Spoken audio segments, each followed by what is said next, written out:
Tap. Bellator Fights tonight. Justin McNally versus Stephen Ardoff. McNally locked up a reverse triangle, then took the arm, and it's unclear which of the three submissions he was going for that succeeded, but Ardoff verbally tapped. By the way, commentary asswipes at Bellator, no one calls it verbal submission, it's a verbal tap. Welcome to Verbal Tap, the show that proves fighting is easier from outside the cage. With me, a man of many talents, Raf Esparza. Raf, how are you doing tonight? I'm doing very well. A couple things. First of all, spoiler alert, do you forget that you live on the side of the world that gets things first? Oh, I'm sorry. Is Bellator still playing over there? Oh, it hasn't even happened yet, you dipshit. Okay, In fact, well, it's literally starting to play right now. I've already tweeted out on behalf of the podcast, and we will be talking about the results of this later, and you have already spoiled the main event for me. Having said that, you are absolutely 100% right. No one calls it a verbal submission. That's stupid. And I take offense to it because it sounds like they're going out of their way not to give us a free plug. That's exactly what it sounds like. It's like they know they can smell a little bit of competition and they don't like it. Mm-hmm. So, crazy move. And I'm going to spoiler alert it, but you're not going to see it coming. So, McNally locks up Ardoff in this, weird twist. And I swear to God, was choking him, attacking his wrist, and trying to armbar him from the elbow all at the same time. That's kind of crazy, and I think it's indicative of when you're first starting off in jiu-jitsu, and someone is trying to pull off maybe about 3 or 4 different moves, and you're like, I don't know which one. All of them, they all hurt. Ow! Just stop it. Why are you attacking my wrist when I can barely breathe, you asshole? You're putting a lot of weight on my chest, and I don't understand why. And I think I've lost my arm. If you're new to the show, you are probably picking up on what Raph and I like to call the way we do MMA commentary. We've never called it that before in our life. We've been putting comedy in MMA since a year ago. And if you like the show, please go over to iTunes, leave us a rating so we know you're listening. Visit us on our website, www.verbaltapcast.com. And like us on Facebook. There's a new phrase. What are we up to, Raph? We're 54. 54. I think we can do better. Gosh, well, 54, we know more that, than that. A significant number more than that listen to this goddamn podcast. So take the extra, 20 seconds it takes to go on Facebook and just put like. You don't even actually have to like us. Just like it. Yeah, just show some support. We're going to be talking about a lot of things, but up first, Raph, in honor of one of the best NBA Finals games I've ever seen, I have a fight question that's semi-NBA related. Are you ready? This is not at all related. Okay. The Big Three of Miami versus the Big Three of San Antonio. Bare-knuckle brawl. I'm talking just free-for-all fight. And with San Antonio, that can be a little ambiguous, so let me say, I'm talking Tim Duncan, Tony Parker, Manu Ginobili. And remember, Raph, before you answer, Ginobili is Argentinian. Who do you got? Who do you got winning that fight? Kevin, we're going to have a long talk. Okay?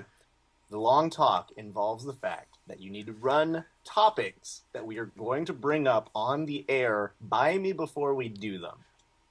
So what does this have to do with anything? Spontaneity isn't what you There's want no from a podcast partner? Oh my God, this is the dumbest thing that you are trying to force into this podcast. It has nothing to do with MMA. But if John asked it, you would think it did. But since you are asking me who I think would win... I'm not asking you. There's no part of me that just said, hey, really, Kevin, who do you think would win in that fight? This is great ping pong. I think it's going to be the Spurs, and I think Ginobili's your wild card. I think Ginobili has probably been trained in knife wielding, and, I trust his elbows. Though Parker is French, so I am starting to rethink my position already. So you don't even have a firm position on this? You just have rambling analysis. I'd call it a soft position if we're categorizing my position on this.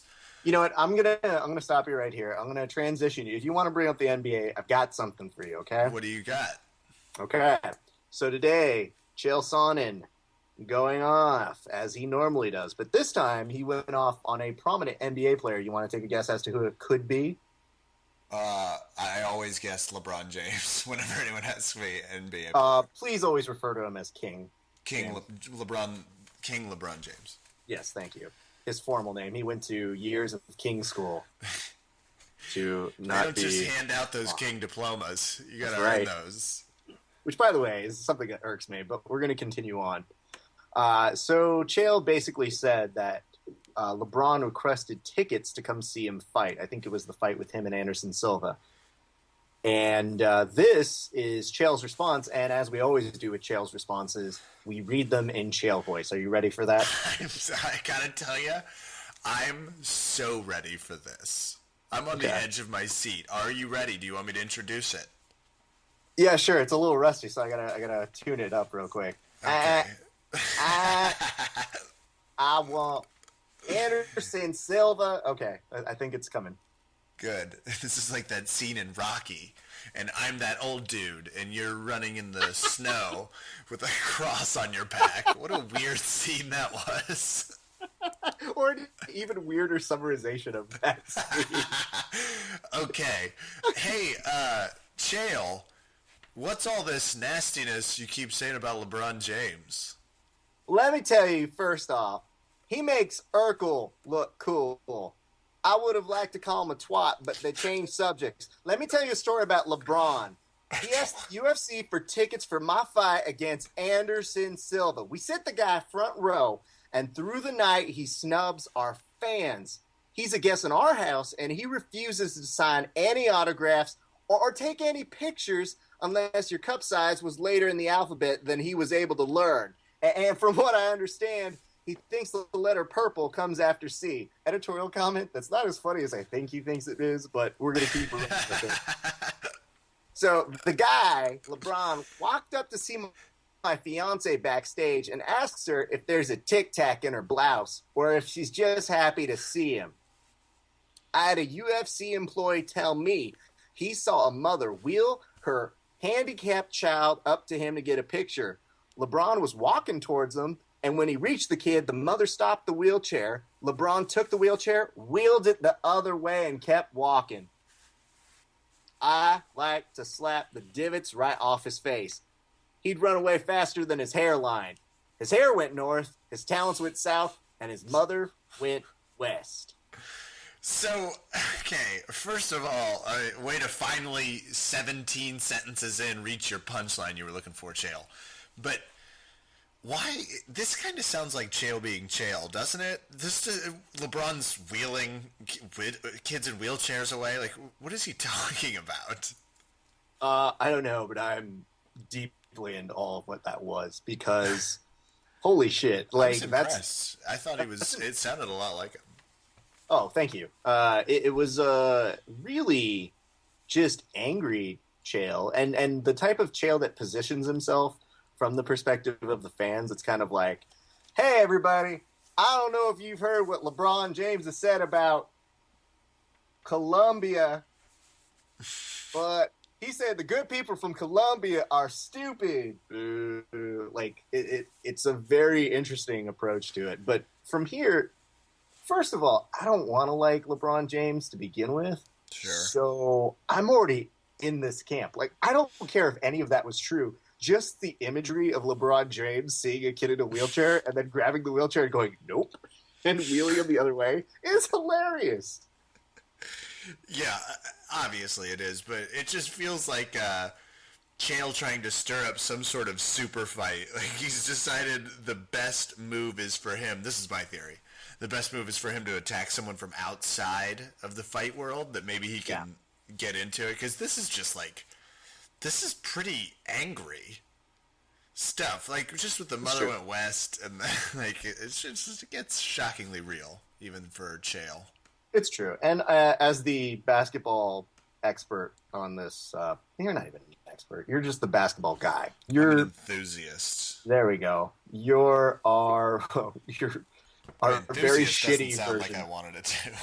No, you're our very shitty version of the Basketball Jones here. Yeah. My question to you is this: do people become more famous off of hating LeBron James? Like, is that a thing that people do sometimes? Maybe that's the motive behind Chael's attack on him? Not anymore. No.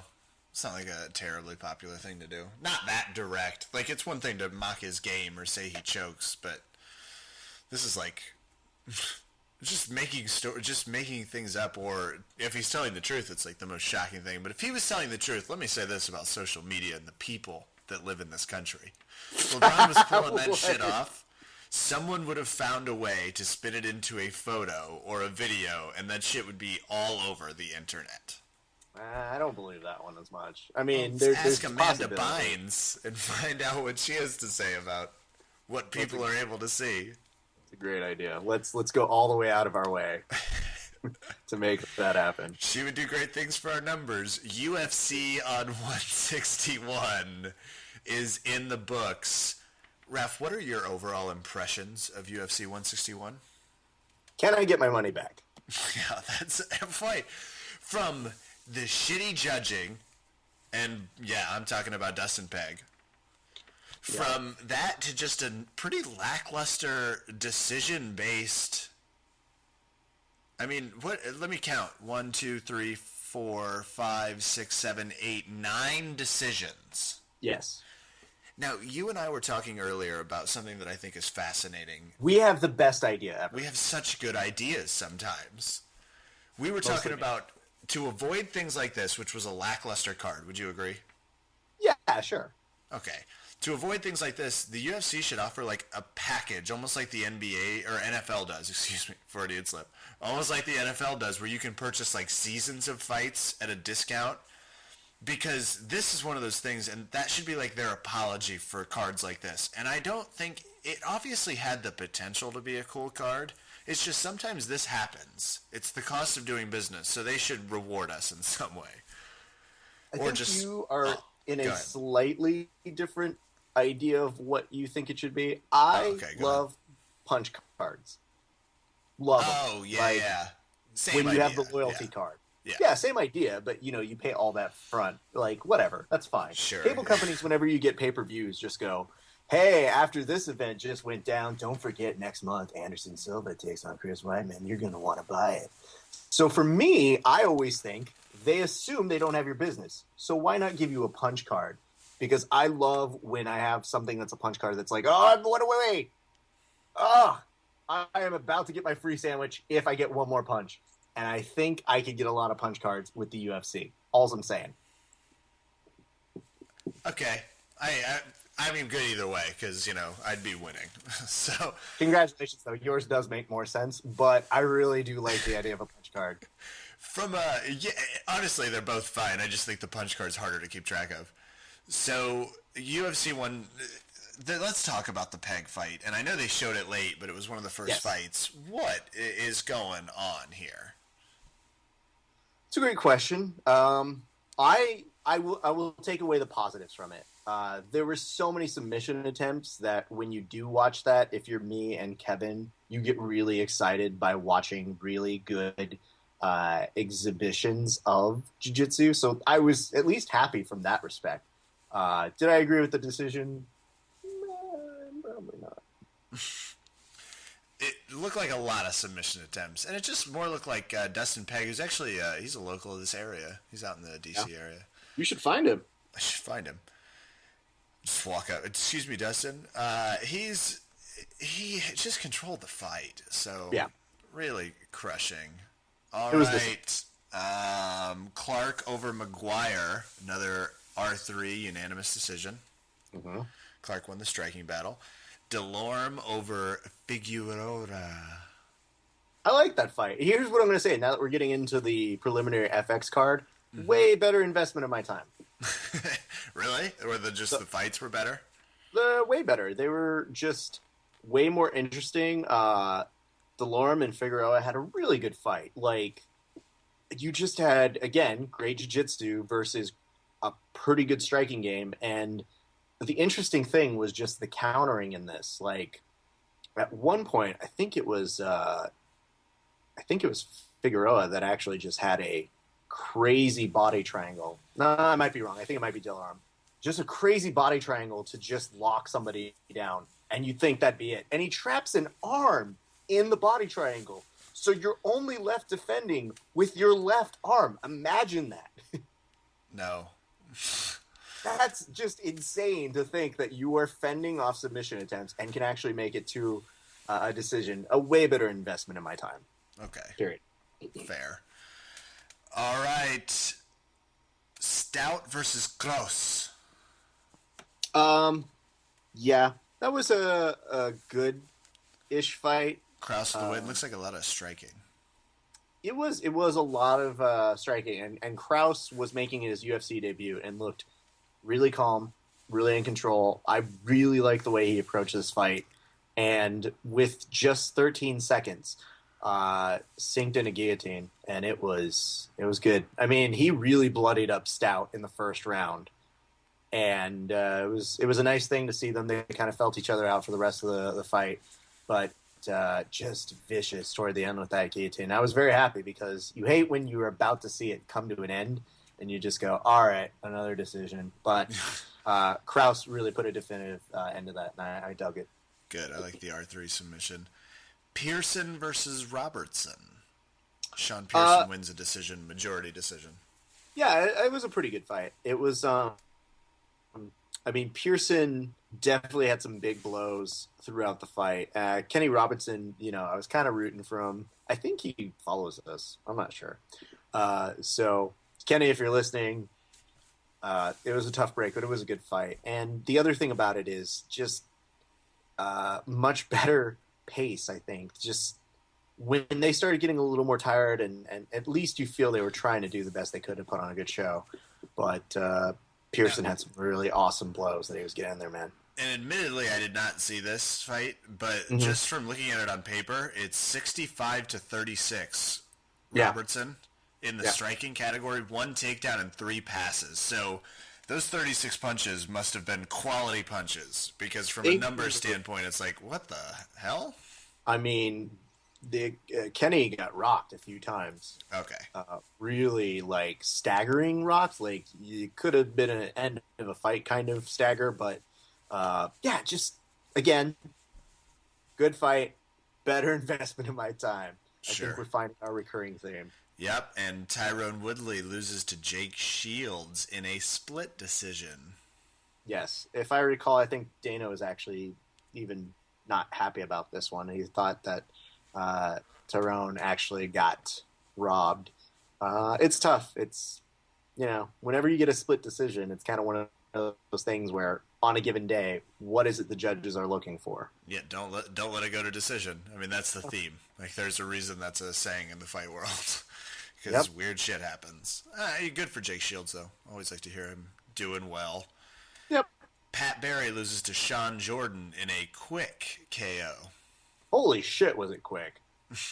Just one punch and boom?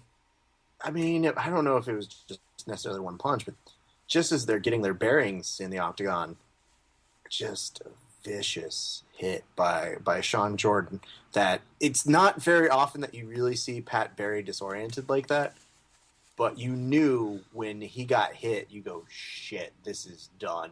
And there was a very quick end to that fight, to the point where you just kind of thought about it and you go, all right, we're off to a good start. A knockout? Cool. Yeah, no kidding. And I'm guessing I wonder who won knockout of the night. It was probably Sean Jordan. Well, when you have one knockout. Does he write the check, though? Does he have no choice? Well, in the bonus section right here, it does say he did get it. So congratulations to Sean Jordan for knocking the shit out of Pat Barry. Davis versus Sexton. I don't know why I had to say it like that. Why are you 14 when you're reading that name? Hard to say. Alexis Davis takes the fight in a decision, unanimous. I like this fight. I remembered somebody saying there wasn't a single good fight on the card, and I think there's a case to be made that there were a few good fights that were marred by high expectations. And we'll get to the main fight shortly. But I thought this was a really good fight. Both these fighters just were vicious, and that's always so cool to watch. Pokrajak versus Jimo. Probably just Jimmo. Jimmo. I love that you sometimes add an accent that's not necessary. It doesn't even make sense. Like, what are you doing? Jimmo gets the decision, unanimous. Last strikes to a little strikes. I don't know. Like, in the middle of the second round, CompuStrike noted that Sexton and Davis actually threw about the same number of punches. I just wanted to point that out in there. So even just throughout, it was a very close match between the two of those. Sorry, just wanted to bring that up in there. No problem. Yes. Jimmo and Igor, whatever. Igor. It was, boring. It was okay. It wasn't that great. There was one moment where Jimmo got knocked, and he was able to counterpunch his way back into it, but, and then there's a trade-off where I think in the next round, Igor got rocked as well, but he fought his way back into it. So that third round, after these guys have taken some big shots, they just kind of were like, all right, I'm done. Let's just see the end of this fight. Miocic versus Nelson. This one got a lot of buzz, but 106 strikes to 23. Nelson loses in a unanimous decision. Yeah, and there's no question about it here. This wasn't exactly a super exciting fight to watch. This is kind of the other side of Roy Nelson. So my friend who watches it, Jacob, there you go, Jacob, there's your shout out. He also occasionally listens to the podcast. He was asking on Twitter, he's like, why do people like Roy Nelson again? And I think here's why. One, he's super easy to hate, and it's nice to have those people around sometimes. Two, he really does embody the I'll fight anyone, anytime. And you kind of feel like that's the case. If they were like, hey, we need somebody to fight John Jones, he'd be like, all right, let's not, cool. I always imagine him taking it with food in hand, like a giant gob of mashed potatoes, where he's like, I'll do it. I'm going to finish this corn dog, but then I'm going to whip John Jones' ass. I think like that's what he'd say. So that's why we like Roy Nelson. But this was, doesn't it feel like Roy Nelson has also fought like 7 times in the last 2 months? Yeah, it's, I think it's that mentality that didn't quite work for him this go round. The hardest thing I think for me to really take in was the fact that, yeah, he just fought a couple months ago, and I think this had really no upside for him because Dana was already saying that he wasn't going to give him a title fight even if he won this fight. Then I come to find out at the end of this fight, it was at the end of his contract. So that whole premise of fighting anybody, whoever, whenever is a great narrative to spin, and he's been on a great winning streak. Well, I'm not saying he has to take every fight he gets offered. I'm just saying he would. If you let me finish, I'm saying the same thing.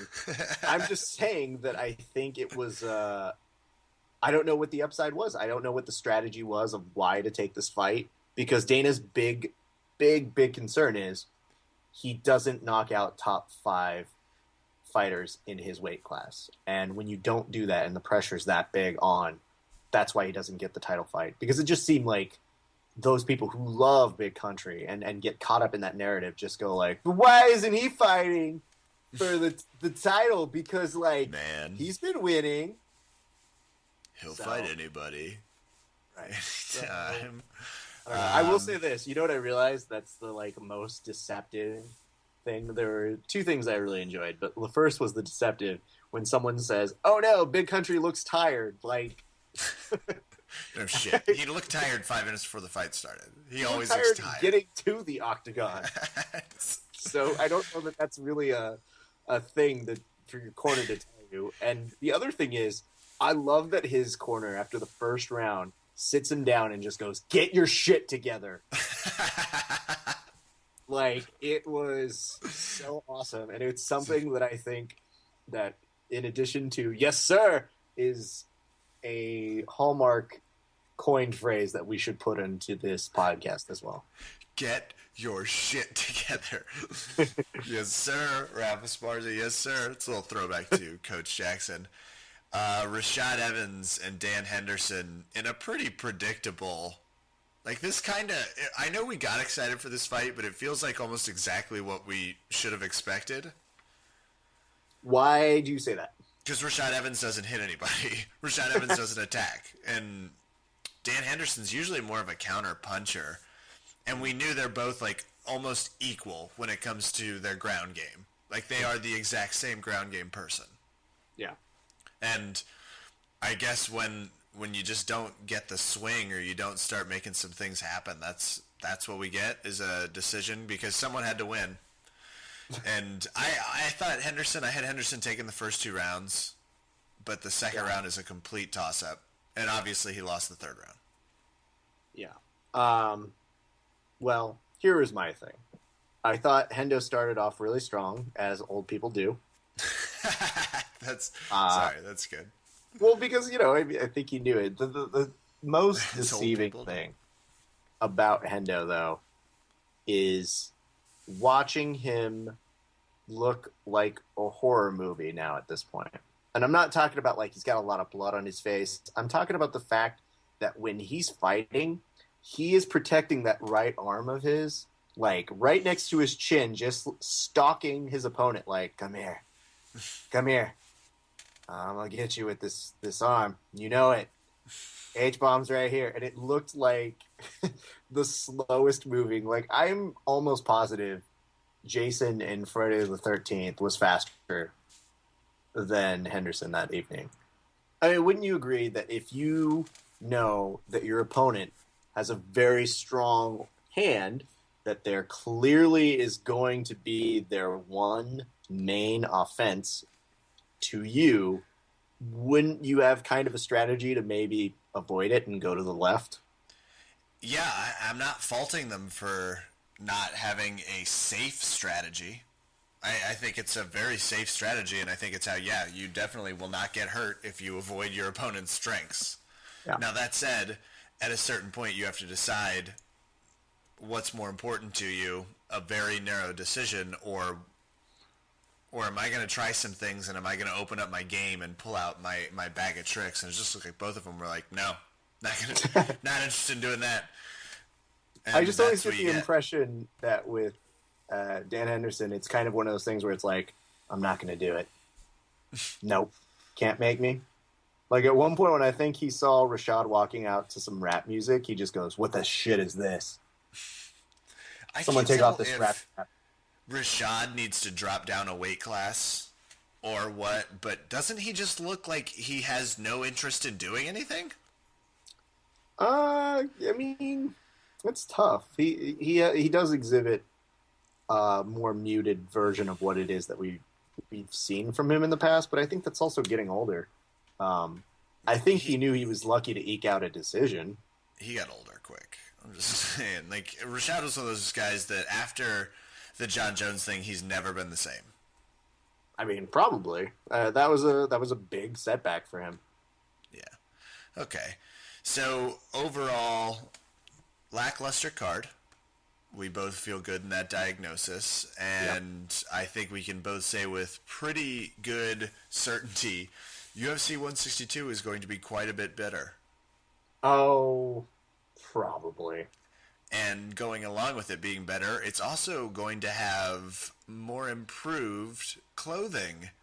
There is now a clothing ban in the UFC, Raf, about flip-flops are no-go anymore.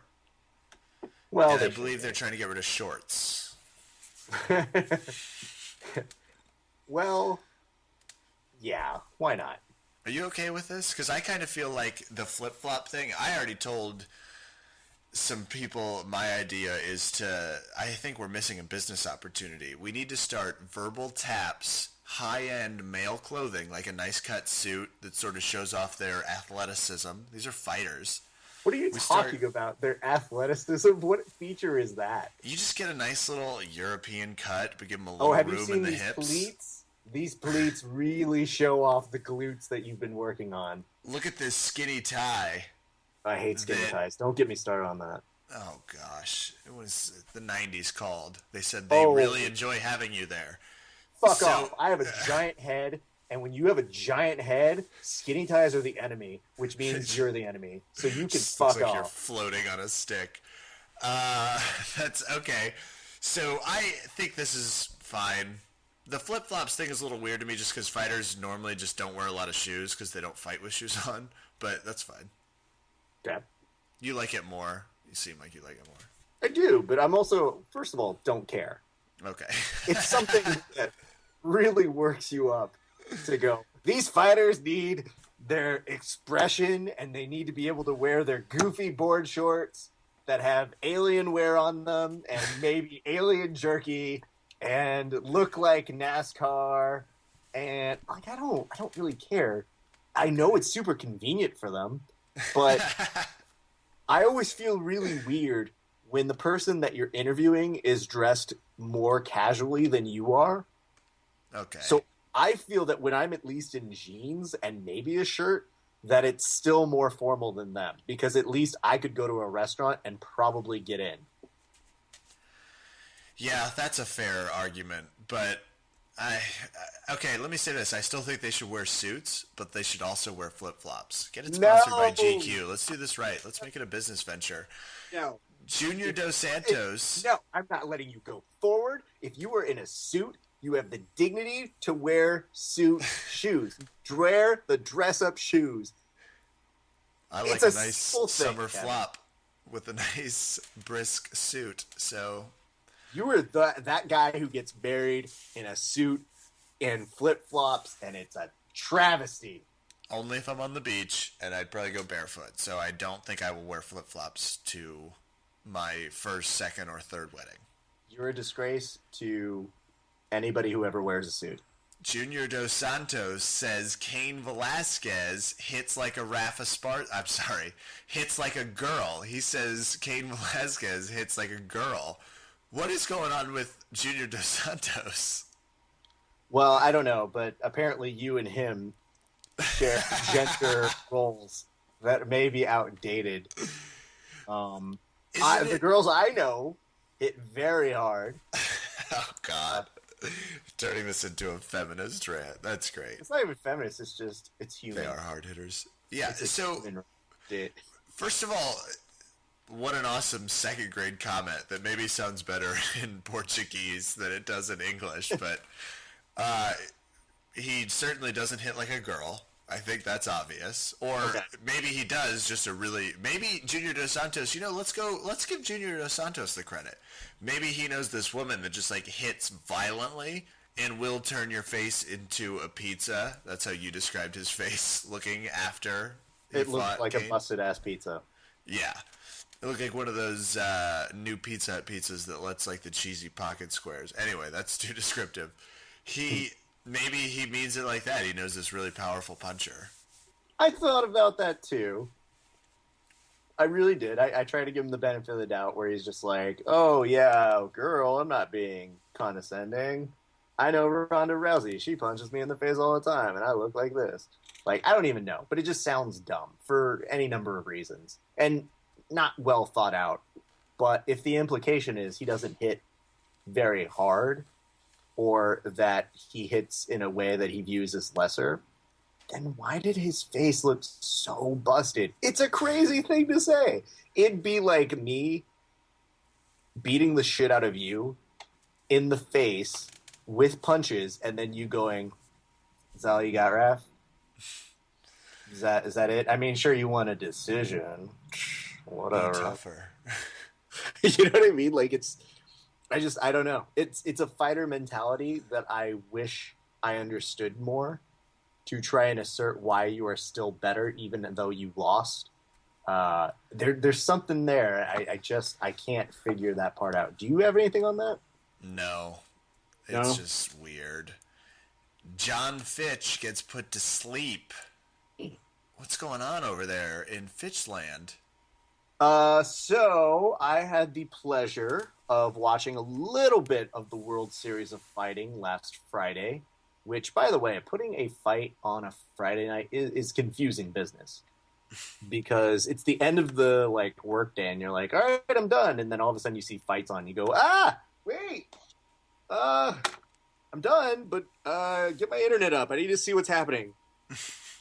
And it was a weird event, so I only caught it off and on. But at the very beginning of the internet fights that they had on, it was just tragically put together. They didn't have any sound on their audio stream, which maybe might have been a good thing, but it was depriving me of Bas Rutten's gold commentary. Bas Rutten. At one point, though, Bass definitely was dancing because he didn't know if they were filming or not. So they cut to him in a commentary shot, and it's just him letting loose. And I was like, well, this is what it should be, so this is great. But in reference to John Fitch, this weekend did not go the best for him. No. Got put to sleep. Well, that's the worst. And it's not so much that he was taking the blame for really losing, because that happens. We all know that, right? Yeah. But it was also a little disheartening because it was Josh Berkman avenging one of his losses, and it was by guillotine choke. And apparently, Steve Maserati, is that his name? Steve Convertible, I think it's... Steve Convertible? Yeah. Okay. Maserati. He apparently let the choke go on a little too long. Where it's not so good for the fighters. And Dana went off on a rant. And when Dana goes off on a rant, sometimes you don't know where you're going to end up. You take a journey with him, but someone who took the journey with him... It's true. There's someone who took the journey with him, though, and agreed 100% was Kenny Florian. So, a little more credibility.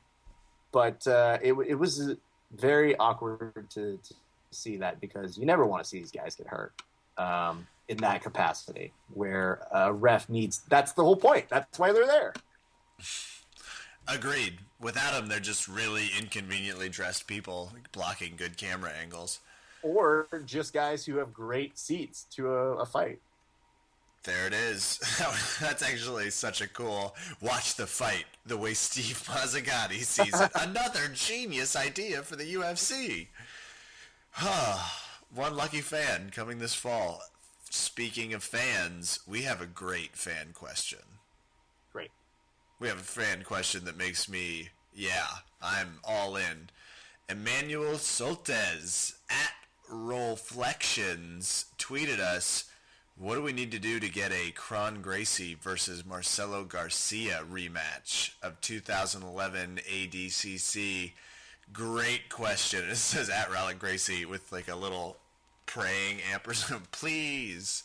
I'm all in. What do you think about this, Raph? I don't think there's anybody who's against this. Can't be. I think if you're just a fan of grappling and jiu-jitsu, you want to see something like this happen.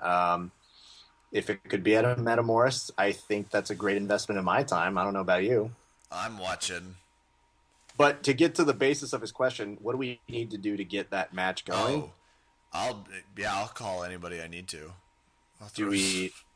Is it money? Do we start a letter writing campaign? I don't know. Ooh. Maybe just a video. Well, YouTube. Just a video. You know what it is? We do the promotional videos and just see if we see if they notice. We'll just use Metamoris graphics and just Raylick Gracie will do your impersonation of him, which is great. Mm-hmm. Thank you. UFC in November's 20th anniversary is coming up, which is also close to our 1 year. Aw. We'll have to do something nice.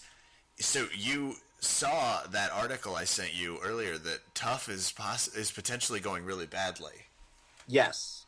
Dana's supposedly ranting, and this is I guess we'll call this our secondhand news, because this is all rumor. But Dana was just quoted him saying it was just really going fucking poorly. Well, so what do you think that means? I don't know. Well, he was comparing it later. I think he clarified some of these statements at the press conference this weekend. Or at least I just made that up. One or the other. Who cares? I'll just report it like it's fact. I There you go. think that he was saying that it was akin to Tito Ortiz versus Ken Shamrock bad, which may not necessarily mean that like the filming's going awful. I think it's more so, oh, they hate each other so much that you need to watch it on Fox Sports Juan coming up this fall. Okay. Well, maybe. That's my guess. I hope it's going that direction. Though, quick trivia. This is just fun stuff. Do you remember War Machine from The Ultimate Fighter in like 2007? Do I? 2008. Do you? He had a grenade tattooed on his neck. Yes. Well, he's. I've always wondered what happened to him after he won the Ultimate Fighter. Well, I now know he's been in prison. And the reason I know that is because they just did a thing on the Bellator Fights. I'm watching another spoiler alert where it was like they greeted him as he got out of prison. So, oh, good. Hey, this is going to take us right into our shout-outs because in addition to talking about Sella's fights, let's just say, Adam Sella, look out for prison. You could be next. Don't do that to him. He's a nice kid. Shout-outs. We're going to change things up. We're going to call Raph's going to go first tonight. What? Me? Okay. Mr. Esparza. All right, some shout-outs to make this evening. Our first one goes out to our friends at BJJ Rants. Really good website. They are conducting interviews with notable BJJ folks all around the country, and they're really into the promotion, preservation, and advancement of BJJ around the country. I cannot tell you enough how good what these guys are doing. So if you get the chance, go check them out. Really cool people, great articles, and that doesn't always happen, but it does in their case. So please go check them out. Other stuff that's going down. I would like to say a quick shout out to the good people at Valley Martial Arts Center. B-Mac. I think you should really measure those. We should draw on a chart what it sounds like every time and where your emphasis are on those. Guys, everybody who went to VMAC, who came out last Saturday for the competition, whether you were helping to run it or put it together, it was the VMAC Dream BJJ competition that we put together. It was a tournament. It was super well run, and it was a great tribute to John Budd and all of the good people at Valley Martial Arts. And most importantly, our guy who really put it all together, his name is Sean Megami. And this dude is really, really doing a good job in terms of putting out BJJ in the Southern California community. A good competitor just said, why not have a better type of competition? So couldn't be nicer. And just a really, really, like, you know, when you have a good tournament that's run and you can sit there and go, wow, that doesn't happen in jiu-jitsu. This was well run. That's awesome. Yeah, I was very impressed by it. And to our competition team, Zach, Deb, Annie, Andre, Carlos, Walter, Manny, all of you guys did really well. It was so great to get to watch you guys. So congratulations to the team. We didn't fuck up. I think we gave quite a good representation, and we got a lot of nice feedback. Everybody who came was like, I totally like this place. You guys are great. You've got good people. That's awesome. That's really cool. Very Those good events day. are tough to put on, so that's good. Yeah, and you always wonder, you're like, oh God, what are we going to do wrong? What's going to happen? Oh, just please let us look comparable to any of this. For the UFC that you were talking about in November for GSP and Johnny Hendricks, our listener Amy Metz was saying that she's trying to guilt her husband into taking her to that event. So Amy Metz, we'd like to make an impassioned plea on your behalf to your husband, Mr. Metz. I think. Please take her. It's going to be a great one, right? Just make it an anniversary thing, whatever. She wants to go. Kill two birds, one stone. This is win-win. I mean, this isn't the Mall of America. Like, yeah. If my girlfriend said, take me to the UFC for our anniversary, done. Yeah. Not even a question. All But anyway. about it. Agreed. Yep. Some other folks that we want to say what's up to. Muggy, we want to say good luck this weekend. Mike Jasper, our friend, actually just signed with Legacy Fights, so we want to wish him congratulations on that. We also want to give out John Evans just put out his website. If you like John, and I think we all do here, especially Kevin. Evans. He's great. You love him. Fine. Yeah, no, he is. I'm actually looking forward to checking out bjjbreakdown.com. You should. Yeah, I definitely will. It's a cool idea. I love the idea. Yeah, and he's the nicest guy in the world, so definitely. Yeah, essentially, he takes a nice expertise look at matches and sort of just tells people exactly what's happening in the motivation, which is really cool. And do me a favor, when you watch it, you tell me if you can resist laughing at the graphic he uses for his segment about worlds. Okay? That's my dare to you. All right. And our last couple shout-outs from me, and then I've got 20 more, are Jonathan Snowden. Thanks for following us. You're very, very good at what you write. We like the fact that you are part of the Verbal Tap Fellowship over here. And to the last one, we're going to go ahead and give a nice shout-out to the good folks who came out to see Early Late Night. We just celebrated our 1-year anniversary in Burbank, and it went smashingly. We had a nice turnout, good people, really good comedians. So to all of you guys who came to see that, I am thanking you officially on this channel that I have as well. So thanks very much for all the help and promotion, and we look forward to another year of entertaining you. Are you done? Oh, I'm sorry. I'm just going to start doing yours too. Hey, how about BJJ Finder? If you need to find some BJJ, I don't know, you do it real. I don't want to upset Andrew. He's too nice to us. BJJ Finder, the world's premier jiu-jitsu school locator. Log on your gyms. They've got an app on the iPhone that makes it nice and easy. BJJ and MMA Academy out there in Chantilly. My buddy who's traveling Europe. Really quick, your butt buddy? My buddy. Is that what you were saying? Oh, your buttily? It was a combination buddy and traveling. My buddy, who's traveling in Europe and doing a jiu-jitsu tour. Oh, my God. Oh, now I can't even say it. This doesn't even sound like T-Money. Sorry about the terrible shout-out. T-Money, I apologize on how bad his shout-out was. Let me give you a good one. To T-Money, who is traveling in Europe and doing some jiu-jitsu out there, we just want to say thank you so much for listening. We hope you enjoy it. Good luck in your competitions out there. And really, I should have been just doing all of the shout-outs at this point. I think we just proved that. Yeah. Why don't you go ahead and try again? No, he's out there just doing a lot. It's like a sort of a dream tour. He's out there just doing seminars traveling Europe. It's like awesome. That's fantastic. He's an organized dude. He's got he's going to be around BJJ for a while. Combative Sports Center out in Manhattan, Kansas, producing good fighters and good videos. And Bellator MMA, just for some awesome fights going on in the background of tonight's podcast, including the War Machine that just crucifixed someone and knocked him out by securing both of his arms. Stop telling me what happened. Oh, that one felt particularly good. I'm Kevin. This is Verbal Tap. Thanks for listening. Good night and good fight before Kevin ruins it.